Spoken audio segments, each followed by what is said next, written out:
नमस्कार दोस्तों, स्वागत है आपका मेरे चैनल कॉमिक्स लाइफ में। शुरू करते हैं मनोज कॉमिक्स की एक और मज़ेदार कॉमिक्स, खोटा बेटा और चालबाज सेठ। चित्रांकन दिलीप कदम, विजय कदम, त्रिशूल कॉमिको आर्ट। आज से करीब 800 वर्ष पहले की बात है। जगलपुर गांव में हरिदत्त नाम का एक किसान रहता था। वह बहुत मेहनती था। वह सवेरे सवेरे उठता, नदी में स्नान करके घर आकर तुलसी के चौरे पर दीपक जलाता। तत्पश्चात गांव के बाहर वह ऋषियों के आश्रम में जाकर देवताओं की स्तुति करता, ऋषियों से धर्म चर्चा सुनता। उसके बाद खेतों पर चला जाता। वहां से वह दिन ढले लौटता।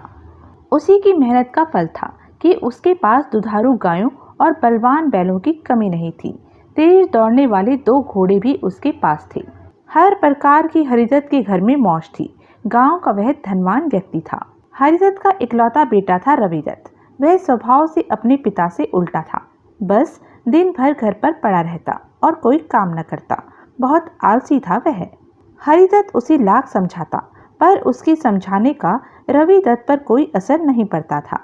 वैसे तो रविदत्त ज्यादातर घर पर ही रहता था, लेकिन जब भी वह घर से बाहर निकलता तो बिना वजह लोगों से उलझ पड़ता।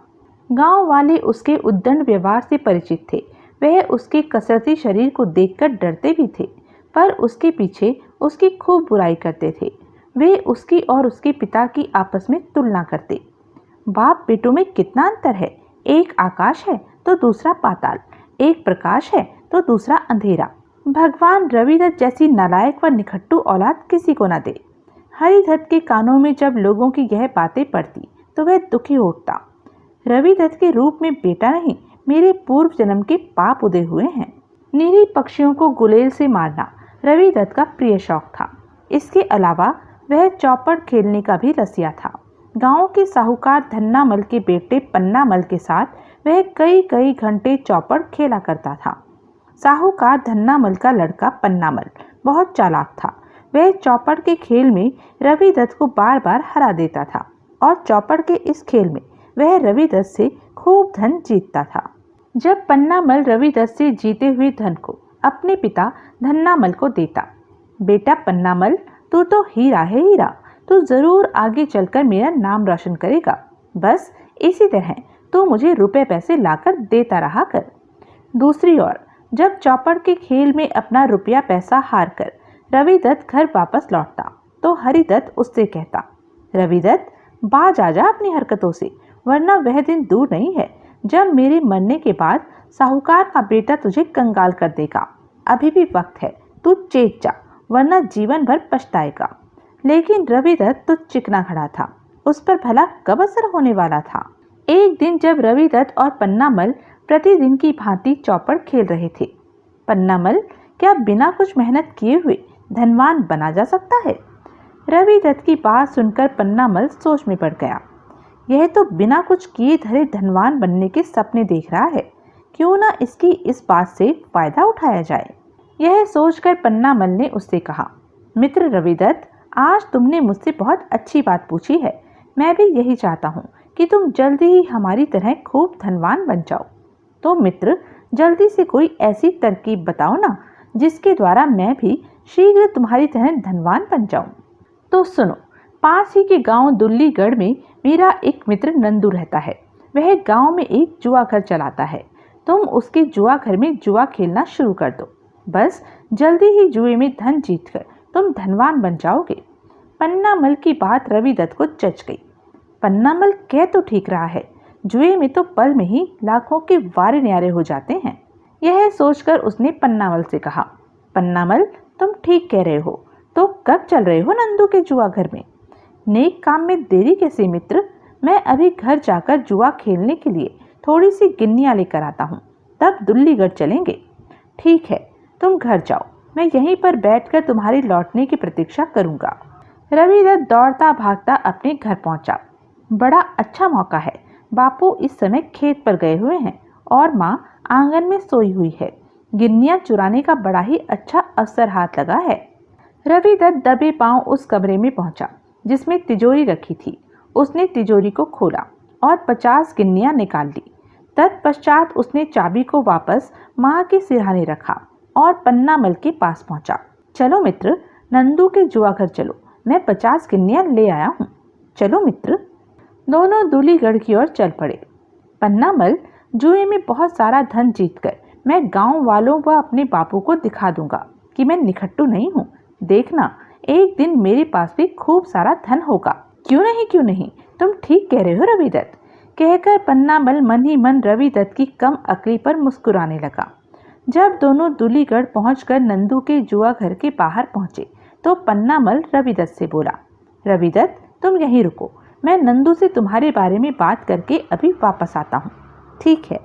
रविदत्त को वहीं छोड़कर पन्नामल जुआ घर में घुस गया। अंदर जब पन्नामल नंदू के पास पहुंचा, आओ पन्नामल, आओ, आज तो बहुत दिनों बाद दर्शन दिए। तुम्हारे लिए एक शिकार फांस कर लाया हूँ नंदू उस्ताद, उसे हलाल करके तुम बहुत लाभ में रहोगे। यह सुनकर नंदू की बाँछें खिल गई। कहाँ है वह शिकार पन्ना? उसे मैं बाहर ही छोड़ आया हूँ।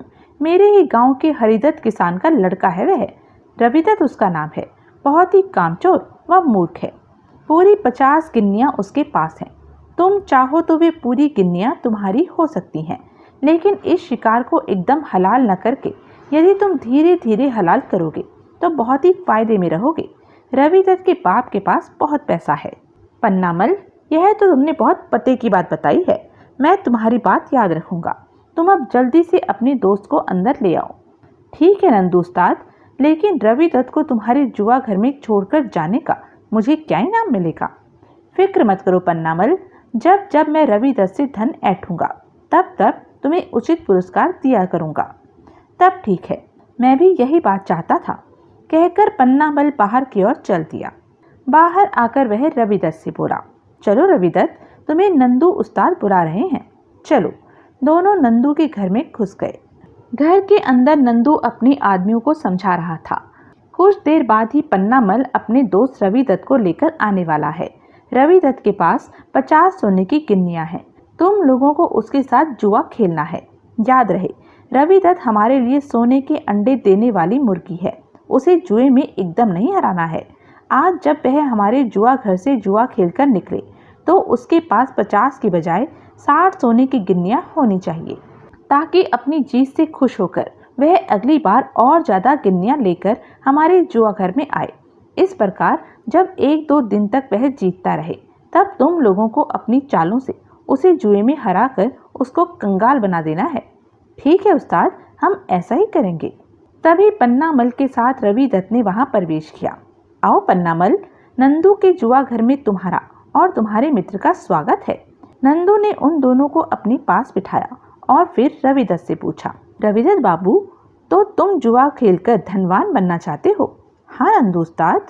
यह सुनकर नंदू ने अपने सामने खड़े अपने तीनों आदमियों की ओर इशारा करते हुए रविदत्त से कहा, रवि बाबू, ये तीनों आदमी आज ही जुआ खेलने तुम्हारी तरह मेरे जुआ घर में आए हैं। जाओ, इनके साथ जुआ खेलकर अपनी जेबें गर्म करो। नंदू की बात सुनकर जब रविदत्त ने पास बैठे पन्नामल की ओर देखा, जाओ रविदत्त, अब मैं तुम्हारे साथ नहीं रह सकूंगा। मुझे एक आवश्यक कार्य याद आ गया है, इसलिए मैं वापस घर जा रहा हूँ। तब रविदत्त नंदू के आदमियों के साथ दूसरे कमरे में चला गया। उसके जाने के बाद पन्नामल ने नंदू से कहा, अच्छा उस्ताद, अब मुझे आज्ञा दो।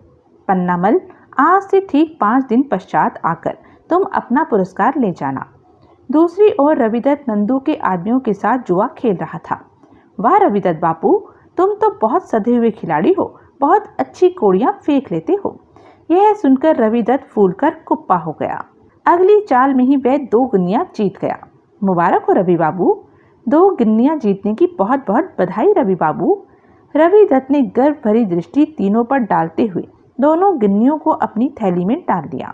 उस शाम को जब जुआ खेलकर रविदत्त नंदू के जुआ घर से बाहर निकला तो उसकी थैली में 50 के स्थान पर 60 गिन्नियां थी। वाह, जुआ खेलना तो बहुत लाभ का सौदा है। ना हल्दी लगे ना फिटकरी और रंग चौखा। कल मैं और ज्यादा गिन्नियां लेकर यहाँ आऊंगा। अपनी जीत के नशे में झूमता हुआ जब वह पन्नामल के घर के बाहर से गुजरा। कहो मित्र, क्या बात है, बड़े खुश नजर आ रहे हो। क्या आज जुए में बड़ी जीत हासिल की है? हाँ पन्नामल, पूरी 10 गिन्नियां जीती है मैंने, और यह सब तुम्हारे कारण हुआ है। न तुम मुझे नंदू के जुआ घर में ले जाते, न मैं गिन्नियां जीतता। कहकर रवि दत्त ने थैली का मुंह खोलकर उसमें से 5 गिन्नियां निकाली और उन्हें पन्ना मल की ओर बढ़ाता हुआ बोला, लो मित्र, इन गिन्नियों को तुम रख लो। यह तुम क्या कह रहे हो रवि दत्त? ना मत करो मित्र, तुम्हारे कारण ही तो मैं आज 10 गिन्नियां कमा सका हूँ। आज की जीत में तुम्हारा भी तो हिस्सा होना चाहिए। यह बात है, तब तो मैं गिन्नियां लिए लेता हूँ। कहकर पन्ना मल ने उससे गिन्नियां ले ली। तब उससे विदा लेकर रवि दत्त अपने घर की ओर चल पड़ा। मूर्ख रवि दत्त, आज तो 10 गिन्नियां पाकर तो खुशी में चूर हो रहा है, लेकिन जल्दी ही अपना सब कुछ गवाकर तो अपना सिर पीटेगा। लेकिन मुझे इससे क्या, मुझे तो दोनों ओर से धन मिलेगा, तुझसे भी और नंदू से भी। दूसरी ओर जब रवि दत्त अपने घर पहुंचा, कहाँ से आ रहा है रे तू? माँ, बहुत दिनों बाद तो आज जरा घर से बाहर गया था, आज ही टोक दिया। कहकर रवि दत्त बुरा सा मुंह बनाकर घर में घुस गया और कमरे में पहुंचकर इस घड़ी में मैं आज से जुए में लगाया गया धन व जीता हुआ धन रखा करूंगा और एक दिन इस खाली घड़े को भरकर बापू को चौंका दूंगा। गिन्नियां घड़े में रखकर रवि दत्त वापस आंगन में पहुंचा। तभी खेत से थका हारा हरि दत्त घर वापस लौटा। रवि दत्त बेटे, जरा इन बैलों को खूंटे पर बांध देना। बापू, मुझे इतना समय नहीं है, मुझे चौपड़ खेलने पन्ना मल के पास जाना है। कहकर रवि दत्त घर से निकल गया। यह देखकर हरि दत्त ने दुखी होकर ठंडी सांस छोड़ी। भगवान, ऐसा बेटा किसी को न देना। फिर हरि दत्त ने खुद ही बैलों को खूंटों से बांधा और निढाल सा चारपाई पर पड़ गया। दूसरे दिन जब हरि दत्त खेतों पर चला गया और घर का काम धाम निपटाकर उसकी पत्नी श्यामा आंगन में चारपाई बिछाकर सो गई, तब अब मुझे कल की तरह माँ के सिरहाने से तिजोरी की चाबी निकाल लेनी चाहिए। रवि दत्त ने आगे बढ़कर चुपके से श्यामा के सिरहाने से चाबी निकाल ली। तब तिजोरी खोलकर उसने 100 गिन्नियां निकाली और उन्हें लेकर नंदू के यहाँ पहुंचा। आओ रवि दत्त बाबू, कल तो तुमने 10 गिन्नियां जीतकर सभी जुआरियों पर अपनी धाक जमा दी। शायद कल मुझ पर भगवान मेहरबान था। ऐसी बात नहीं है रवि दत्त बाबू, तुम वाकई मंजे हुए जुआरी हो। मेरी बात का विश्वास न हो तो जुआ खेलकर देख लो, आज भी तुम ही जीतोगे। तब रवि दत्त नंदू के आदमियों के साथ जुआ खेलने बैठ गया। उस दिन भी रवि दत्त जीतकर ही नंदू के जुआ घर से निकला। जुआ घर से निकलते समय उसके पास 150 गिन्नियां थी। तीसरे दिन उसने घर की तिजोरी में से 150 गिन्नियां निकाली और नंदू के जुआ घर में जा पहुंचा। नंदू उस्ताद, लगता है तुम्हारा जुआ घर मेरे लिए मुकद्दर जगाने वाला है। 2 दिन में ही मैं 60 गिन्नियां जीत चुका हूँ, तो देर किस बात की है, लगाओ आज भी अपनी गिन्नियां दांव पर। उस दिन नंदू की योजना के मुताबिक उसके आदमियों ने धोखे से रवि दत्त को हरा दिया। रवि दत्त अपनी 150 गिन्नियां गवा बैठा। यह क्या रवि दत्त बाबू, आज खेल में हार होने पर आपका तो मुंह ही उतर गया। नहीं, ऐसी कोई बात नहीं है, खेल में हार जीत तो लगी ही रहती है। इतना कहकर रवि दत्त मुंह लटकाए नंदू के जुआ घर से निकल गया। घर की ओर जाता हुआ वह सोच रहा था, आज जुए में हार हो गई तो कोई बात नहीं, मैं कल घर से और ज़्यादा गिन्नियां लेकर नंदू के जुआ घर में आऊँगा और जुए में जीतकर अपनी सारी गिन्नियां वापस ले जाऊँगा। दूसरी ओर नंदू अपने आदमियों से कह रहा था। मूर्ख रवि दत्त सोच रहा होगा कि 2 दिन तक वह जुए में अपनी अक्ल के जरिए ही जीता था। अब उसे क्या पता कि यह सब हमारी योजना का ही एक अंग था। अब उसे जुआ खेलने का चस्का लग चुका है। देख लेना, वह कल और भी ज़्यादा गिन्नियां लेकर हमारे जुआ घर में आएगा। उधर दूसरे दिन जब हरि दत्त अपने खेत पर चला गया और श्यामा काम निपटाकर चारपाई पर जा सोई, तो हरि दत्त चुपके से उसके सिरहाने से तिजोरी की चाबी निकालने लगा। यह हरि दत्त मेरे सिरहाने से तिजोरी की चाबी क्यों निकाल रहा है? दरअसल श्यामा सोई नहीं थी, आंखें मूंदकर लेटी हुई थी। श्यामा आंखें मूंदे पड़ी रही और जब हरि दत्त उसके सिरहाने से चाबी निकालकर अंदर की ओर बढ़ा तो उसने अपनी आंखें खोल दी। लगता है दाल में कुछ काला है, मुझे रवि दत्त के पीछे पीछे जाना चाहिए। यह सोच वह उठी और चुपके चुपके रवि दत्त के पीछे चल पड़ी। कमरे में जाकर रवि दत्त ने तिजोरी खोली और उसमें से गिन्नियां निकालने लगा। ओह, यह तो तिजोरी में से गिन्नियां निकाल रहा है, लेकिन क्यों? श्यामा हक्की पक्की सी दरवाजे में ही खड़ी रह गई। जैसे ही गिन्नियां थैली में डाल और तिजोरी बंद कर रवि दत्त वापस पलटा। माँ, तुम? हाँ मैं। यह सब क्या हो रहा है? तिजोरी में से तूने गिन्नियाँ क्यों निकाली हैं? सुनकर रवि दत्त ने नजरें नीची कर ली। यह देखकर श्यामा क्रोध से चिल्लाई, बताता क्यों नहीं रे? तूने तिजोरी खोलकर गिन्नियों की चोरी क्यों की? सच सच बता, वरना मुझसे बुरा कोई ना होगा। माँ की कठोर मुख मुद्रा देखकर रवि दत्त सहम गया। लगता है माँ को सच सच बताना ही पड़ेगा। यह सोचकर उसने श्यामा को बताया, माँ, मुझे जुआ खेलने के लिए धन की आवश्यकता थी, इसलिए मैंने तिजोरी से 200 गिन्नियाँ निकाली हैं। क्या तू अब जुआ भी खेलने लग गया? बाप के गाढ़े पसीने की कमाई तू जुए में लुटा रहा है। माँ, मैं धन को लुटाने के लिए नहीं, बल्कि धन को बढ़ाने के लिए जुआ खेलता हूँ।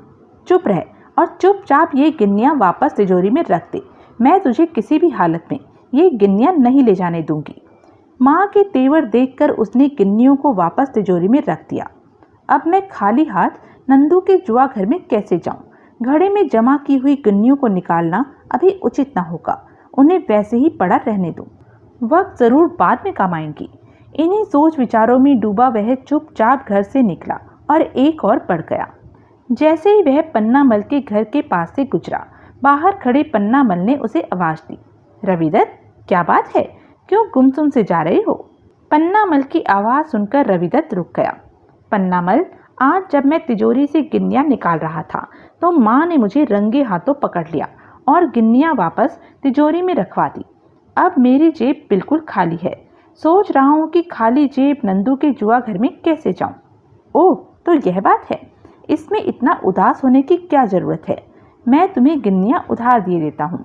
जब तुम्हारे पास हो मुझे वापस लौटा देना। तुमने तो मेरी समस्या ही हल कर दी मित्र। लाओ, मुझे 10 गिन्नियाँ उधार दे दो। रवि दत्त की बात सुनकर पन्नामल अपने घर में गया और अंदर से 10 गिन्नियाँ लाकर उसे दे दी। तत्पश्चात, लो रवि दत्त, इस सादे कागज पर अपना अंगूठा लगा दो। अंगूठा? लेकिन क्यों? रवि दत्त, बहुत भोले हो तुम। जानते नहीं, मैं एक साहूकार का बेटा हूँ। यह कागज इस बात की गवाही रहेगा कि तुमने मुझसे 10 गिन्नियाँ उधार ली हैं। जब तुम मेरी गिन्नियाँ मुझे वापस लौटा दोगे तब मैं इस कागज को फाड़कर फेंक दूंगा। ओह, तो यह बात है। मैं अभी अंगूठा लगा देता हूँ। रवि दत्त ने कागज पर अंगूठा लगा दिया। रवि दत्त, अब तुम मेरे इस सादे कागज का कमाल देखना। इस सादे कागज पर मैं 10 के स्थान पर 1000 गिन्नियाँ लिख दूंगा। इस कागज पर तेरा अंगूठा लगा होने के कारण तुझे मुझे 1000 गिन्नियाँ हर हालत में देनी ही पड़ेंगी। अंगूठा लगाकर रवि दत्त ने कागज पन्नामल को दे दिया। अब तुम नंदू के जुआ घर में ड्रॉप से जा सकते हो रवि दत्त। जाओ, जुए में भगवान तुम्हें जीत दिलाए। सुनकर रवि दत्त नंदू के जुआ घर की ओर चल पड़ा। उस शाम जब वह नंदू के जुआ घर से बाहर निकला तो जेब में पड़ी 10 गिन्नियाँ भी हार चुका था। लगता है आजकल मेरे सितारे गर्दिश में हैं। आज भी जुए में हार हुई। और उदास सा वह घर की ओर चल पड़ा। दूसरी ओर जब हरिदत्त खेतों पर से घर वापस लौटा तो उसने आंगन में श्यामा को उदास बैठे पाया। क्या बात है भाग्यवान, दिन ढले इस तरह उदास क्यों बैठी हुई हो? क्या बताऊं जी, रवि दत्त की हरकतें तो इन दिनों बिगड़ती जा ही रही हैं। जानते हो आज उसने क्या किया? क्या किया? अपनी तिजोरी में से गिन्नियों की चोरी की, और वह भी जुआ खेलने के लिए। क्या? मैं ठीक कह रही हूँ? सारी बात जानकर श्यामा, रवि दत्त ने तो हमारी नाक में दम कर दिया है। समझ में नहीं आ रहा कि उसे किस प्रकार सुधारा जाए। पति की बात सुनकर श्यामा सोच में पड़ गई। फिर कुछ सोचकर वह हरिदत्त से बोली, रवि दत्त अब जवान हो गया है, क्यों न हम उसका विवाह कर दे। क्या पता विवाह के पश्चात सुधर जाए। कह तो तुम ठीक रही हो। मैंने देखा है विवाह के पश्चात बिगड़े से बिगड़े आदमी भी सुधर जाते हैं। जब उनका गृहस्थी की परेशानियों से सामना होता है तो उन्हें नून तेल लकड़ी के अलावा और कुछ याद नहीं रहता। तो फिर कहीं पर रवि दत्त के रिश्ते की बात चलाइए। पास ही के गांव रौनकपुर में मेरा एक मित्र कैलाश रहता है। उसके एक विवाह योग्य पुत्री है जिसका नाम प्रभा है।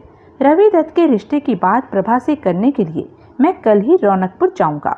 दूसरे दिन ही हरिदत्त रौनकपुर अपने मित्र कैलाश के पास पहुंचा। हरिदत्त भैया, आज कैसे इधर का रास्ता भूल गए? बस तुमसे मिलने का मन किया तो सीधा तुम्हारे पास चला आया। कैलाश आदर सहित उसे अपने घर ले गया। भोजन इत्यादि के पश्चात जब वे दोनों आराम करने के लिए चारपाई पर लेटे दरअसल कैलाश, आज मैं एक विशेष प्रयोजन से तुम्हारे पास आया हूँ। सुनकर कैलाश उत्सुकता से हरिदत्त की ओर देखने लगा। कैलाश, मैं तुम्हारी और अपनी मित्रता को मजबूत रिश्ते में बदलना चाहता हूँ। क्या मतलब? तो सुनो, मैं चाहता हूँ कि प्रभा बेटी का विवाह मेरे पुत्र रविदत्त से हो जाए। ओ हरिदत्त, भला यह विचार मेरे मन में क्यों नहीं आया? मैं तो बहुत दिनों से प्रभा बेटी के लिए योग्य वर की तलाश में था। तुमसे अच्छा घर मुझे कहाँ मिलेगा? मुझे यह रिश्ता मंजूर है। कैलाश, आज से हम आपस में समधी हो गए हैं। आओ, मेरी छाती से लग जाओ। अगले ही पल दोनों मित्र गले मिल रहे थे। कैलाश ने मिठाई मंगाकर तुरंत ही हरिदत्त का मुंह मीठा कराया। तत्पश्चात, मित्र रविदत्त, अगली पूर्णमासी का दिन विवाह के लिए पक्का रहा। मुझे मंजूर है। तब कैलाश से विदा लेकर हरिदत्त अपने गांव वापस लौट गया। घर पहुंचकर जब उसने यह सूचना श्यामा को दी तो वह खुशी से फूली न समाई। भगवान तेरा लाख लाख शुक्र है, तूने रविदत्त का रिश्ता इतनी जल्दी पक्का कर दिया, वरना मैं तो डर रही थी कि रविदत्त जैसे निखट्टू से कौन अपनी बेटी का विवाह करेगा। उसी शाम जब नंदू के जुआ घर से जुआ खेलकर रविदत्त अपने घर वापस लौटा। बेटा, अब तू ये सारी गंदी आदतें छोड़ दे, जल्दी ही तेरा विवाह होने वाला है। मेरा विवाह? किससे हो रहा है मेरा विवाह? तेरे पिता के मित्र की बेटी से, प्रभा नाम है उसका। तब तो माँ, मैं जुआ खेलना बिल्कुल छोड़ दूंगा और लोगों से व्यर्थ ही लड़ना व पशु पक्षियों को मारना भी छोड़ दूंगा। कहकर प्रसन्न होता हुआ रविदत्त अपने कमरे की ओर चला गया। अब हरिदत्त के यहाँ रविदत्त के विवाह की पूरे जोर शोर से तैयारियां होने लगी। अपने विवाह की बात सुनकर रविदत्त ने नंदू के जुआ घर में जाना वास्तव में बंद कर दिया था। एक दिन जब उसकी मुलाकात पन्नामल से हुई तो पन्नामल बोला, रविदत्त, सुना है आजकल तुम नंदू के जुआ घर में जुआ खेलने नहीं जा रहे हो। तुमने ठीक ही सुना है पन्नामल, अब मैं कभी भी वहां नहीं जाऊंगा। अब मेरा विवाह होने वाला है, इसलिए अब मैंने सारे गलत कार्य करने छोड़ दिए हैं। ओह, यह तो बड़ी खुशी की बात है, लेकिन एक बात तो बता, तेरे पास तो अपनी फूटी कौड़ी भी नहीं है, फिर तू अपनी होने वाली पत्नी को मुंह दिखाई में क्या देगा? पन्नामल, नंदू के जुआ घर में जुए में जो गिन्नियां मैंने जीती थी, उन्हें मैंने अपने कमरे में रखे घड़े में छिपाकर रख दिया था। मुंह दिखाई में मैं अपनी पत्नी को वही गिन्नियां दूंगा। ओह, तू तो बहुत समझदार हो गया है रविदत्त, लेकिन इस समय तू कहाँ जा रहा है? पिताजी खेत पर काम करने गए हैं, उन्हीं के लिए कलेवा लेकर जा रहा हूँ। तो जल्दी से जा, खेत पर तेरे बापू भूखे बैठे तेरी राह देख रहे होंगे। पन्नामल की बात सुनकर रविदत्त उससे विदा लेकर आगे बढ़ गया। दूसरी ओर पन्नामल रविदत्त के घर पहुंचा। मौसी, राम राम। अरे पन्ना बेटे, कहो कैसे आए? मौसी, आज हमारे घर में पानी का घड़ा फूट गया। अभी रविदत्त मिला था, उसने बताया कि उसके कमरे में एक फालतू नया घड़ा रखा है। रविदत्त के कहने पर मैं उसी घड़ी को लेने आया हूँ। तो जाओ बेटे, रविदत्त के कमरे में जाकर खुद ही वह घड़ा उठा लाओ। अच्छा मौसी, कहकर पन्नामल तेजी से रविदत्त के कमरे की ओर बढ़ गया। कमरे में पहुंचकर उसने घड़े के अंदर झांका। ओह, सचमुच घड़े में तो काफी गिन्नियां भरी हुई हैं। अतः उसने घड़े को हाथ में थामा और कमरे से बाहर निकल गया। जैसे ही वह आंगन में पहुंचा, मिल गया बेटा घड़ा? हाँ मौसी। घड़ा लेकर पन्नामल घर से बाहर निकल गया। इधर शाम को रविदत्त खेत से वापस लौटा तो अपने कमरे में घड़ा रखा ना देखकर परेशान हो उठा। घड़ा तो यहीं पर रखा था, यहाँ से कहाँ गया? वह सीधा अपनी माँ के पास पहुँचा। माँ, मेरे कमरे में एक घड़ा रखा था, वह कहाँ गया? उसे तो तुम्हारा मित्र पन्नामल ले गया है। पन्नामल ले गया? लेकिन क्यों? वह तो कह रहा था कि तुमने ही उसे घड़ा ले जाने को कहा था। मैंने तो उससे ऐसा नहीं कहा था। घड़ा ही तो था, ले जाने तो उसे, कोई कीमती चीज तो नहीं थी। माँ, तुम नहीं समझोगी, वह घड़ा मेरे लिए बहुत कीमती था। कहकर रविदत्त उल्टे पैरों घर से निकल गया। वह दौड़ता भागता पन्नामल के पास पहुंचा। पन्नामल, मेरा घड़ा वापस कर दो। कौन सा घड़ा? वही घड़ा जो तुम आज मेरे घर से उठा कर लाए थे। उस घड़े में मेरी गिन्नियां रखी थी। रविदत्त, तुम्हारा दिमाग तो ठीक है, मैं तुम्हारे घर से कोई घड़ा वड़ा नहीं लाया हूँ। क्यों झूठ बोल रहे हो? क्या गिन्नियां देखकर तुम्हारी नीयत खराब हो गई है? रविदत्त, हद से आगे न बढ़ो। जानते हो, एक दिन 1000 गिन्नियां उधार देकर मैंने तुम्हारी मदद की थी और आज तुम ही मुझ पर गिन्नियों से भरा घड़ा चुराने का आरोप लगा रहे हो? पन्नामल की बात सुनकर रविदत्त का दिमाग बुरी तरह चकरा गया। क्या कह रहे हो पन्नामल? मैंने तुमसे कब 1000 गिन्नियां उधार ली थी? भूल गए जब तुमने सादे कागज पर अपना अंगूठा लगाया था? उस कागज पर यही लिखा हुआ है कि तुमने मुझसे 1000 गिन्नियां उधार ली हैं। यह तो सरासर धोखाधड़ी है। 10 गिन्नियों के बदले कागज पर तुमने 1000 गिन्नियां लिखी हैं। मुझे तुमसे ऐसी उम्मीद नहीं थी पन्नामल। रविदत्त, यदि अपनी भलाई चाहते हो तो अपने घड़े की बात भूल जाओ, वरना आज ही पंचायत बिठाकर मैं सारे गांव वालों को बता दूंगा कि तुम मेरे कर्जदार हो। ओ पन्नामल, तुम मेरे मित्र नहीं दुश्मन हो, कहकर रविदत्त निराशा से सिर झुकाकर वहां से लौट आया। पन्नामल की इस हरकत से रविदत्त बौखला उठा था। गिन्नियां छिन जाने का उसे बहुत दुख था। अब वह उदास सा अपने कमरे में ही पड़ा रहने लगा। यह देखकर एक दिन श्यामा ने उससे पूछा, क्या बात है बेटा, तुम पहले की तरह फिर अपने कमरे में ही पड़े रहने लगे हो? क्या तुम्हें अपने विवाह की कोई खुशी नहीं है? ऐसी बात नहीं है माँ। तो फिर उठ, इस तरह कमरे में क्यों घुसा पड़ा है? जा खेत पर अपने बापू को खाना दे आ। माँ की बात सुनकर रविदत्त बुझे मन से उठा और हरिदत्त का खाना लेकर खेत की ओर चल पड़ा। और एक दिन वह भी आया जब इसी तरह वक्त गुजरता रहा। रविदत्त दूल्हा बनकर घोड़े पर चढ़ा और बारात सहित रौनकपुर कैलाश के दरवाजे पर जा पहुंचा। कैलाश ने सामर्थ्य अनुसार बारात का खूब स्वागत सत्कार किया। तत्पश्चात रविदत्त और प्रभा की भांवरे पड़ी। दूसरे दिन वधू के साथ बारात वापस लौट गई। जैसे ही प्रभा ने ससुराल में कदम रखा, ले बहू, घर की तिजोरी की चाबी संभाल, आज से मेरी जिम्मेदारी खत्म। सास की बात सुनकर प्रभा ने सकुचाते हुए चाबी थाम ली। दूसरे दिन से ही प्रभा ने घर का चौका चूल्हा संभाल लिया। प्रभा सास ससुर की खूब सेवा करती। हरिदत्त और श्यामा दिन रात प्रभा की पढ़ाई करते न थकते। भगवान ऐसी बहू सबको दे। प्रभा तो साक्षात लक्ष्मी का अवतार है। रविदत्त भी प्रभा जैसी गुणी पत्नी पाकर पूरी तरह बदल गया था। अब वह खूब मेहनत से अपने खेतों में काम करता। हरिदत्त पर श्यामा उसके इस परिवर्तन को देखकर बड़े खुश थे। श्यामा, तुम्हारा विचार ठीक निकला। विवाह के पश्चात रविदत्त तो वाकई में बदल गया है। अब वह खेतों में मन लगाकर काम करता है।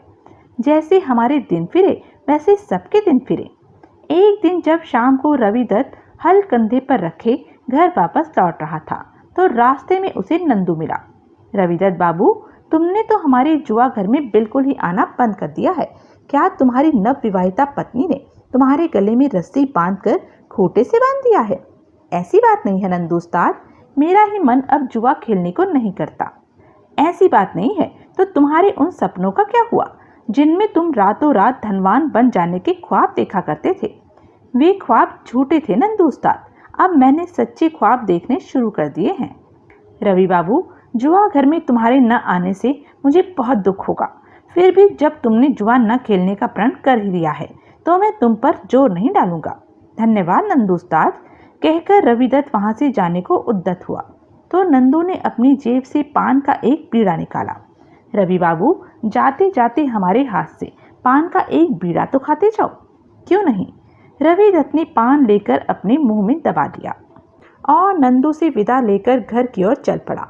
रविदत्त, अब तुम इस जादुई पान के बीड़े की करामात देखना। कल गिन्नियां लेकर तुम स्वयं जुआ खेलने के लिए मेरे जुआ घर की ओर दौड़े दौड़े आओगे।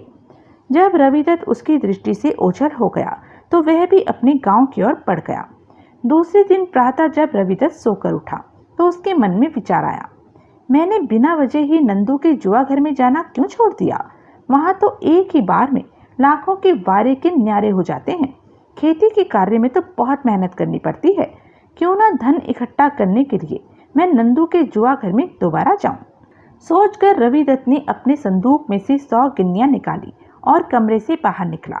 उसे जाते देखकर प्रभा ने उससे पूछा, कहाँ जा रहे हो जी? प्रभा, तुम तो बिल्कुल ही मूर्ख हो। क्या तुम इतना भी नहीं जानती कि जाते हुए को टोका नहीं करते? कहकर रविदत्त घर से निकल गया। तो तुमने अब तमाम बुरी आदतों के साथ साथ झूठ भी बोलना सीख लिया है। यह आप क्या कह रहे हैं बापू? मैं ठीक ही कह रहा हूँ। क्या तुम नंदू के जुआ घर से जुआ खेलकर नहीं आ रहे हो? ओह, तो बापू को यह बात पता चल चुकी है। उसे सोच में पड़ा देखकर हरिदत्त ने क्रोध से चिल्लाते हुए कहा, चुप क्यों हो? मेरी बात का जवाब क्यों नहीं देते? चिल्लाओ मत बापू। हाँ, यह सच है कि मैं नंदू के जुआ घर में जुआ खेलने जाता हूँ। मुझे अब वहां जाने से कोई भी नहीं रोक सकता। क्या तू मुझसे जुबान लड़ाता है? तेरी यह हिम्मत? जुबान लड़ाने के लिए मुझे आपने ही तो उकसाया है बापू, कहकर रविदत्त अपने कमरे की ओर बढ़ गया। उसके जाते ही, हे भगवान, क्या यह दिन भी मेरी किस्मत में देखना बढ़ा था कि मेरा ही खून मेरा सामना करे?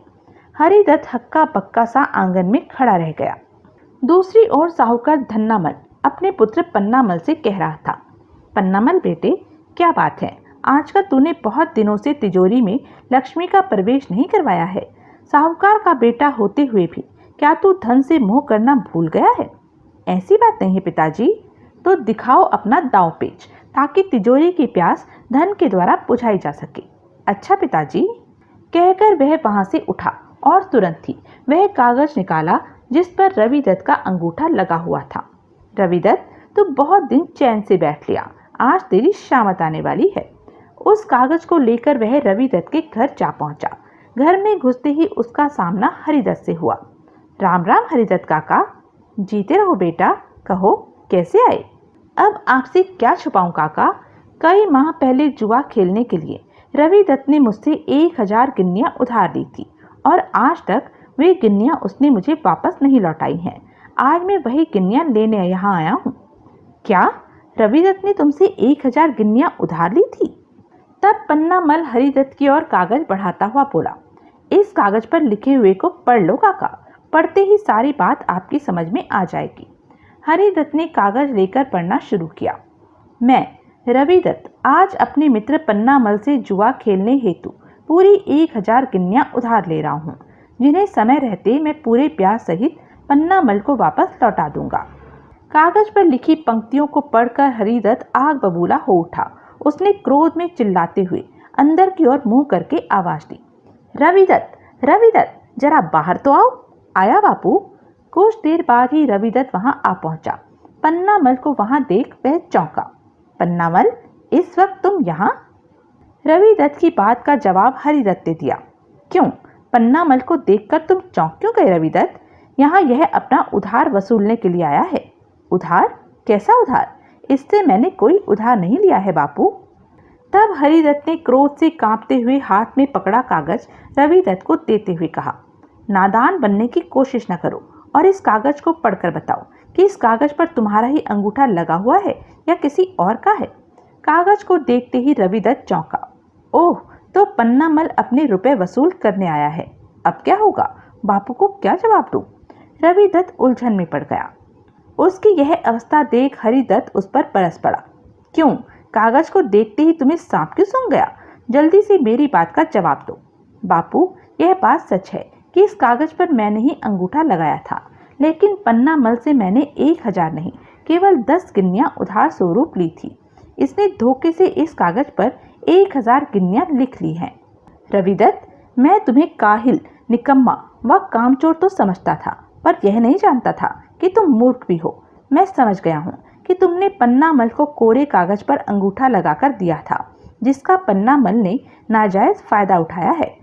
सुनकर रविदत्त ने नजरें झुका ली। तब पन्नामल ने आगे बढ़कर उससे कागज ले लिया और रविदत्त से कहा, रविदत्त, मेरे लिए क्या आदेश है? तुम मुझे इस समय 1000 गिन्नियां ब्याज सहित लौटा रहे हो या नहीं? इतनी गिन्नियां मैं तुम्हें कहां से लाकर दूं? तब ठीक है, मैं कल ही तुम्हारे खिलाफ पंचायत बुलाऊंगा। अब पंचायत ही हमारा तुम्हारा फैसला करेगी। न बेटा, ऐसा गजब न करना। गांव के लोगों के सामने मेरी पगड़ी क्यों उछालते हो? इस नालायक बेटे का किया धरा तो मुझे भुगतना ही पड़ेगा। मैं अभी तुम्हें ब्याज सहित तुम्हारी गिन्नियां लाकर दे देता हूँ। यह हुई ना कुछ बात। हरिदत्त तुरंत गिन्नियां लाने के लिए घर के अंदर चला गया। कुछ देर बाद ही वह गिन्नियों से भरी एक थैली लेकर पन्नामल के पास आया। लो बेटा, इसमें 1025 गिन्नियां हैं। लो, इसे ले लो और मेरी आंखों के सामने ही इस कागज को फाड़ दो। अभी लो, कहकर पन्नामल ने तुरंत ही कागज फाड़ दिया और वहां से चला गया। क्या रविदत्त अपनी आदतों को सुधार सका? क्या रविदत्त ने नंदू के जुआ घर में जुआ खेलने जाना छोड़ा? आगे रविदत्त के परिवार पर क्या क्या गुजरी, रवि दत्त पर आगे चलकर क्या क्या मुसीबतें टूटी, यह सब हम जानेंगे इस कॉमिक्स के अगले भाग पश्चाताप के आंसू में। तब तक के लिए बने रहें मेरे साथ और हाँ, मेरे चैनल को लाइक, शेयर और सब्सक्राइब करना ना भूलें। धन्यवाद।